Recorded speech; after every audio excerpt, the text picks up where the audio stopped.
Hello guys, ഇന്ന് ഒരു ഉച്ചയാകുമ്പോൾ ഒരു ചേച്ചി അവിൽ വിൽക്കാനായിട്ട് കൊണ്ടുവന്നിട്ടുണ്ടായിരുന്നു കേട്ടോ. അവിൽ വേണം പറഞ്ഞിട്ട് ഉമ്മ വിളിച്ച് വരുത്തിയതാണ്. അപ്പോൾ അവിൽ നോക്കട്ടെ എന്ന് പറഞ്ഞിട്ട് ഞങ്ങൾ നോക്കണുണ്ട്. അവിൽ നോക്കിയപ്പോൾ നല്ല പൊടി പോലെ തോന്നിയിട്ടുണ്ടായിരുന്നു. അപ്പോൾ ഞങ്ങൾ ഭയങ്കരമായിട്ട് പൊടിയെന്നും പറഞ്ഞ് വേറെ ഒന്ന് എടുത്തു തരാൻ പറഞ്ഞിട്ടുണ്ടായിരുന്നു ആ ചേച്ചിനോട്. അപ്പോൾ ആ ചേച്ചി അവിൽ മാറ്റി തന്നു കേട്ടോ. പഴയതായിരിക്കുമോ? പഴയതായിരിക്കും, പുതിയതാണ്. പഴയതൊന്നും കൊണ്ടുപോയില്ല. ഇപ്പം നോലുമ്പെടുത്താലോ, ഇപ്പം നിങ്ങൾ തിന്നുമോ? വേറെ ഒന്നും വേണ്ടല്ലോ. കനം കളിക്കണ്ട്, പപ്പടം, കടലേക്ക് എന്താ വില? കടല സോയ വേണം,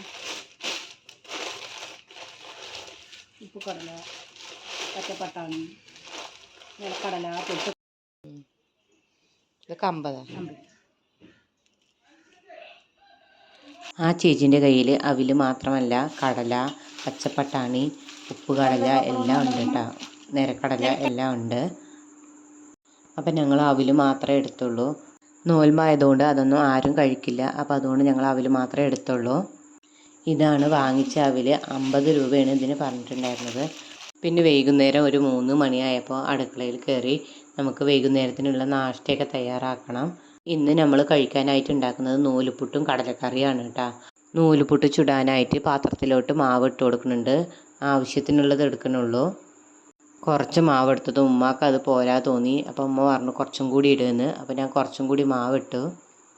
പിന്നെ മാവ് വാട്ടാനായിട്ട് ഞാനിവിടെ വെള്ളം വെച്ചിട്ടുണ്ട്. വെള്ളം ഒന്ന് തിളച്ച് വരാനായിട്ട് അടച്ച് വെക്കുന്നുണ്ട്. വെള്ളം ഇവിടെ തിളച്ച് വന്നിട്ടുണ്ട്. അപ്പോൾ അതിലേക്ക് കുറച്ച് ഉപ്പിട്ട് കൊടുക്കുന്നുണ്ട്. ഉപ്പിട്ട് വെള്ളം ഒന്ന് നന്നായി തിളച്ച് വന്നിട്ടുണ്ട്. വെള്ളം തിളച്ച് വന്നതും അതിലേക്ക് 1 ഗ്ലാസ് പച്ചവെള്ളമാണ് ഞാൻ ഒഴിച്ചു കൊടുക്കുന്നത്. പച്ചവെള്ളം ഒഴിച്ചു കൊടുത്തതും തീ ഓഫ് ചെയ്ത് വെക്കാം. എന്നിട്ട് നമുക്ക് മാവിലോട്ട് ഒഴിച്ചു കൊടുക്കാം വെള്ളം. എന്നിട്ട് ഇതൊന്ന് നന്നായി ഇളക്കിയെടുക്കണം. നന്നായി ഇളക്കിയെടുത്തിട്ടുണ്ട് മാവ്. നൂലുപുട്ടിന് മാവ് വാട്ടുമ്പോൾ ഒട്ടുന്നുണ്ടെങ്കിൽ അതിനുള്ള ടിപ്സും കൂടിയാണിത്. ഇങ്ങനെ ചെയ്താൽ നൂലുപുട്ടിൻ്റെ മാവ് ഒട്ടൂല. മാവൊക്കെ ഇവിടെ വാട്ടിയെടുത്ത് ഇനി നമുക്കിതൊന്ന് തട്ടിലേക്ക് പീച്ചി കൊടുക്കാം. ഞാൻ എപ്പോഴും നൂൽപുട്ടൊക്കെ ചുടുമ്പോൾ ഇങ്ങനെ തന്നെയാണ് കേട്ടോ ചെയ്യാറുള്ളത്. പെട്ടെന്നാവുകയും ചെയ്യും. എളുപ്പം ചുട്ടെടുക്കാനും പറ്റും. ഓരോന്നോരോന്നായി ചുട്ടെടുക്കുമ്പോൾ ഒരുപാട് സമയം പോകും. അതുകൊണ്ട് ഞാൻ എപ്പോഴും ഇങ്ങനെയാണ് ചെയ്യാറുള്ളത്. അങ്ങനെ നൂൽപുട്ടൊക്കെ പീച്ചിയെടുത്ത് എല്ലാം ആവിയിൽ വെച്ചിട്ടുണ്ട്. ഇനി നമുക്ക് കടല വേവിച്ചെടുക്കാം. ഇതിലേക്ക് ആവശ്യത്തിനുള്ള വെള്ളം ഒഴിച്ചു കൊടുത്ത് ആവശ്യത്തിനുള്ള ഉപ്പ് ഇട്ട് കൊടുത്തിട്ട് നമുക്കിതൊന്ന് വേവിച്ചെടുക്കണം. കടലയൊക്കെ ഇവിടെ നന്നായി ഞാൻ വേവിച്ചെടുത്തിട്ടുണ്ട്. ഇനി ഇതിലേക്ക് കുറച്ച് തക്കാളി ഇട്ട് കൊടുക്കാം. പുളി ഒഴിക്കാത്തത് കൊണ്ട് തന്നെ ഞാൻ ഒരു 4 തക്കാളിയാണ് എടുത്തിട്ടുള്ളത്. കുറച്ച് മല്ലിയില. ഇനി ഇതിലേക്ക് ഇട്ട് കൊടുക്കുന്നത് വലിയ ഉള്ളിയും കുറച്ച് ചെറിയ ഉള്ളിയും കൂടി അരിഞ്ഞ് വെച്ചിട്ടുണ്ട്. അപ്പോൾ അതും കൂടി ഇതിലേക്ക് ഇട്ട് കൊടുക്കുന്നുണ്ട്. പിന്നെ കുറച്ച് ഗരം മസാല ഇട്ട് കൊടുക്കുന്നുണ്ട് ഇതിലേക്ക്. പിന്നെ മല്ലിപ്പൊടി ഒരു 3 സ്പൂൺ ഇട്ട് കൊടുക്കുന്നുണ്ട്.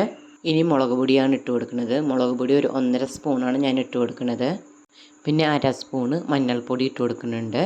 പിന്നെ കുറച്ച് ചിക്കൻ മസാലപ്പൊടി ഇട്ട് കൊടുക്കുന്നുണ്ട്. പിന്നെ 1 ടീസ്പൂണ് ഇഞ്ചി വെളുത്തുള്ളി പേസ്റ്റ് ഇട്ട് കൊടുക്കുന്നുണ്ട്. ഇനി ഇതിലേക്ക് ആവശ്യത്തിനുള്ള ഉപ്പും കൂടി ഇട്ട് കൊടുക്കുക. എന്നിട്ട് ആവശ്യത്തിനുള്ള വെള്ളവും കൂടി ഒഴിച്ചു കൊടുക്കുന്നുണ്ട്. ഇനി ഇതൊന്ന് ഇളക്കി നമുക്ക് ഒരു വിസിലടിക്കാനായിട്ട് അടുപ്പിലോട്ട് വെക്കാം. കടലയൊക്കെ നേരത്തെ വെന്തിട്ടുള്ളത് കൊണ്ട് നമുക്ക് ഒരു വിസിലടിച്ചാൽ മതിയാകും. ഒരു വിസിലൊക്കെ അടിച്ച് അതൊന്ന് വേവിച്ചെടുത്തിട്ടുണ്ട്. ഇനി ഇതിലേക്ക് തേങ്ങ അരച്ചതും കൂടി ഒഴിച്ചു കൊടുക്കുന്നുണ്ട്. തേങ്ങ ഒഴിച്ച് ഇതൊന്ന് തിളച്ച് വരുമ്പോൾ അതിലേക്ക് ഒരു 1/2 സ്പൂൺ കുരുമുളക് പൊടി ഇട്ട് കൊടുക്കുന്നുണ്ട്. എന്നിട്ട് ഇതൊന്ന് നന്നായി ഒന്ന് ഇളക്കി കൊടുക്കുന്നുണ്ട്. കറി ഇവിടെ തിളച്ച് വന്നിട്ടുണ്ട്. ഇനി ഇതൊന്ന് ഇറക്കി വെച്ച് നമുക്കിതൊന്ന് താളിച്ചെടുക്കണം. കടലക്കറിയൊക്കെ പെട്ടെന്ന് ആവാൻ വേണ്ടി ഞാൻ എപ്പോഴും ഇങ്ങനെയാണ് ചെയ്യാറുള്ളത്. ഒരുപാട് നേരം വണക്കിയൊന്നും നിൽക്കാറില്ല. താളിക്കാനായിട്ട് എണ്ണ ഒഴിച്ചു കൊടുത്തിട്ടുണ്ട്. ഇനി ഇതിലേക്ക് കുറച്ച് ഉലുവ ഇട്ട് കൊടുക്കുക. ഉലുവ ഇട്ട് ഒന്ന് നന്നായി പൊട്ടി വന്ന ശേഷം ഇതിലേക്ക് വലിയ ജീരകം ഇട്ട് കൊടുക്കുന്നുണ്ട്. വലിയ ജീരകം ഇട്ടൊന്ന് പൊട്ടി വന്ന ശേഷം കുറച്ച് ചെറിയ ഉള്ളി അരിഞ്ഞ് വെച്ചിട്ടുണ്ട്. അതും കൂടി ഇതിലേക്ക് ഇട്ട് കൊടുക്കുക. ചെറിയുള്ളി നന്നായി വണങ്ങി വന്ന ശേഷം അതിലേക്ക് കുറച്ച് കറിവേപ്പിലയും കൂടി ഇട്ട് കൊടുക്കുന്നുണ്ട്. ഇനി ഇതിനെ നമുക്ക് കടലക്കറിയിലേക്ക് ഒഴിച്ചു കൊടുക്കാം. അങ്ങനെ നമ്മുടെ കടലക്കറി ഇവിടെ തയ്യാറായിട്ടുണ്ട്. പെട്ടെന്നൊക്കെ കടലക്കറി വെക്കണം എന്ന് പറഞ്ഞാൽ ഇതുപോലെയൊക്കെ ചെയ്താൽ മതി. അങ്ങനെ നമ്മുടെ നൂലുപുട്ടും കടലക്കറിയൊക്കെ തയ്യാറാക്കി വെച്ചിട്ടുണ്ട്. ഇന്ന് കുറച്ച് എണ്ണക്കടികളൊക്കെ വാങ്ങിയിട്ടുണ്ട്. പിന്നെ നമ്മുടെ പള്ളിയിൽ നിന്ന് കൊണ്ടുവന്ന കഞ്ഞിയുണ്ട്. പഴം വന്നിട്ട് നമ്മുടെ വീട്ടിൽ തന്നെ ഉണ്ടായ പഴമാണ്. അപ്പോൾ ഇതൊക്കെയാണ് ഇന്നത്തെ നോമ്പിൻ്റെ വിശേഷങ്ങൾ. അപ്പോൾ ഈ വീഡിയോ എല്ലാവർക്കും ഇഷ്ടമായാൽ ലൈക്ക് ചെയ്യാനും ഷെയർ ചെയ്യാനും സബ്സ്ക്രൈബ് ചെയ്യാനും മറക്കരുത്. വീണ്ടും നമുക്ക് അടുത്ത വീഡിയോയിൽ കാണാം.